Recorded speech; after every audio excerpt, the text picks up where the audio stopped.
Brothers and sisters, today we're here to talk about Friends of Sacred Music. And I'm here with Alex McCune, who's our Director of Sacred Music, and this is an idea that we've been talking about for a while because we have something very unique and special going on at Christ the King. I think so. In our sacred music. Yeah.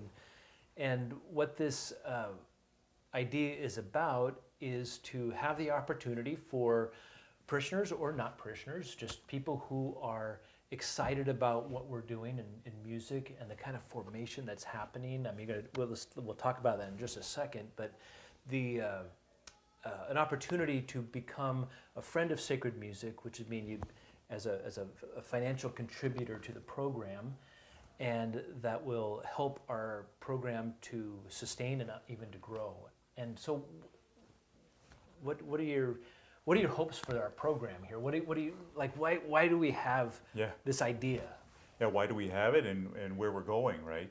Well, a big part of being Catholic is knowing our own culture and our own history, and we teach all of our children the basic prayers, and there are basic songs and music and chant and hymns and all these things, all these parts of music that should fill every Catholic's life.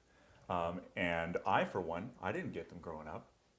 I didn't either. So we're filling that space now for our school children, but also, of course, for anybody who's attending Mass at Christ the King or watching our live stream. They are hearing our various choirs, 3 different choirs right now, singing all this great Catholic music. We've got the pipe organ, digital pipe organ. Someday we'll get a real one, but that's like $1 million, so that's way down the road. But this digital one sounds fantastic. It really supports the singing. But really, we want to do more than just have a choir at each Mass. That's a great goal, and I'm happy we're there already. We want to have more than just choirs at Masses. We want to have music happening outside of Mass. We want to have concerts. We want to encourage and support young musicians. We want to train our young musicians. We want to encourage and support professional level musicians, because we need to have singers and musicians of every level within the church. Yeah, so I was thinking like parishioners have seen, like, we've had instruments come in at bigger fees, right? Yeah. And we have the trombone for Christ the King, and we have a cello coming to play at the 5:30 Christmas Eve Mass, and we want to have that quite regularly as a way to elevate the special Masses throughout the year. Yeah. So that becomes part of the budget. We need to be able to support those musicians and their rehearsal time and coming and playing for us and that sort of thing. So to be able to have the bandwidth, if you will, for having more instrumental pieces, instruments to kind of enhance like our bigger celebrations. Yeah, and that's just a small part of it too. Of course, the organ was a big expense. But expenses like that come up now and then. We've also talked about many possibilities, getting some more professional singers to lead our singing and to train more of our singers. I'm just one guy. Right. There's only so much I can do as we're growing this program. And we want to get more and more people involved in the singing, whether it's from the pews or in one of our choir groups. We've had talk about some of the projects we'd like to have robes for our young singers. That'd be kind of cool. So the kids, the part of being in the Schola Cantorum is you have your distinctive choir robe that you wear for that. Yeah. And it accomplishes both elevating what they're doing, and it also means they don't have to worry about uniform anymore, which can be helpful, especially for the young singers. We also want to have concerts featuring local musicians, maybe further away, and like regularly, so that Christ the King can become a hub of Catholic culture. And you and I have talked a little bit about down the road taking our young singers. I mean, this is the moonshot. The great goal is to sing in Rome. Yes, I mean, my goal has always been as I want to create a great program, and that we would. And then to have the experience, especially of our children, the singers, to go to Rome, to go to St. Peter's, to sing at a Mass, And there's a lot of steps on the way there. oh, sure, You yeah, know, absolutely. we start by doing a great job at our own parish, Right. and then we'll go sing at the cathedral, and everyone will be so impressed. Right. Our local cathedral, then I don't know, maybe the National Shrine, Yeah. and then work our way up to Rome. Yeah, but I think that what a tremendous formative experience for our young people, and we've Well, they both remember been it their whole life. yeah, but I'm thinking of even just what we've done so far is like the impact that's had on our young people of one of our school parents is she says that they put up their Christmas tree and her kids just started singing what you taught them in school, Yeah. right? A medieval English Christmas carol with Latin refrain.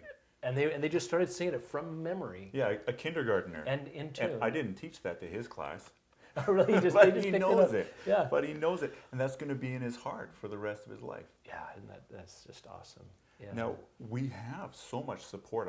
I'm so encouraged, and so are our young singers by the many people who have come and encouraged us by their words and by financial support. So what we wanted to do is set up a more formal way to recognize, to involve people, and to recognize their involvement as well with the Friends of Sacred Music. So what we're planning is that people who want to be a friend of Sacred Music, supporting our program, would join that by a donation. We thought $150 would make someone a member of the Friends of Sacred Music for the year. And that $150 goes right to the Christ the King music budget to support all the music work we're doing around here. And then, to make it fun and special, the people who are Friends of Sacred Music, we got to do some special things for them. Maybe a newsletter for all the Friends of Sacred Music to update everything that's going on. Shall we say exclusive access to rehearsals, maybe a dress rehearsal, and maybe concerts and receptions that are just for the Friends of Sacred Music, to sort of to make it an extra special membership. Mm-hmm. Yeah, and that'd be open to anybody. I mean, we'd love parishioners, but maybe somebody who's not of our parish but just appreciates what we're doing. You know, I bet you I can try to see if I can get the Archbishop to become a Friend of Sacred Music. Oh yeah. Because he is so excited about what we're doing here, and you know that Sacred Music's just near and dear to his heart, and so yeah, we are doing something special here. We're doing something special here, and I'm really glad that in that whole process of finding a new director of Sacred Music, we found you, because Well, thank you. because Mr. McCune knows what he's doing. Oh, I feel very at home here. And what we're doing here is modeling our idea of Friends of Sacred Music on programs that have worked really well at other parishes in the diocese or elsewhere. It's a way of setting up a long-term sort of momentum of a program that encourages and supplies sacred music into people's lives at all levels. Thank you. Yeah, that sounds awesome. So we look forward to the launch, and the launch will be December 30th. Yeah, it's coming right up. Friday, December 30th. Yeah. So that's our big What- dessert fundraiser concert, and it is going to be a high level, very fancy, beautiful music from some of our cantors, as well as carols for everyone to sing, as well as the young singers of our Schola Cantorum are going to be singing a few numbers in there as well. So we've got some of our best professional singers, as well as the children. We're feeding everybody some dessert and refreshments. We're going to make it a fancy evening. We have a guest pianist, Nikolai Bajanov, who is the director of Sacred Music at St. Stephen's. It'll be a combination of traditional Christmas songs, some more modern ones, carols, and something for everybody. Yeah, a really special evening. You were showing me the list. It's like we're in the program. We're covering about 1,000 years of music. Yeah, you bet. Yeah, maybe longer. Yeah, that's. It should be a great night. And I was thinking too is sacred music is part of the new evangelization. Yes. Beauty that we evangelize through beauty, and the people that may not feel comfortable coming to Mass, they may feel comfortable coming to a concert. Well, we've seen that, right? Yeah, Yeah. we did see that at our last concert. And so come, and it's a family friendly event. Yes. All the kids will enjoy it. Yeah. Yeah. And was it Pope St. John Paul II that said, "Beauty will save the world"? Yes, I think it's even earlier. I think it was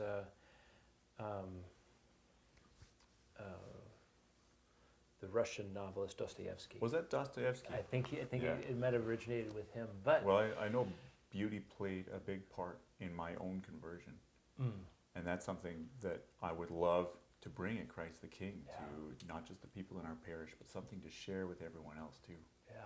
So come to the concert.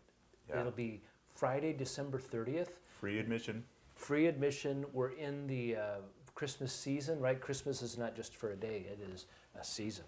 And so we're going to be celebrating Christmas on the 30th. And what time do we start? 7 p.m. on 7 the 30th. p.m. So, and then come as a family, invite somebody to come with you, maybe somebody who might be interested in music, but maybe not comfortable going to church yet, but here's a Yeah. great way to bring them into our CTK family with something great. So thank you for listening, and this is the Friends of Sacred Music, and we'd love for you to be a part of it.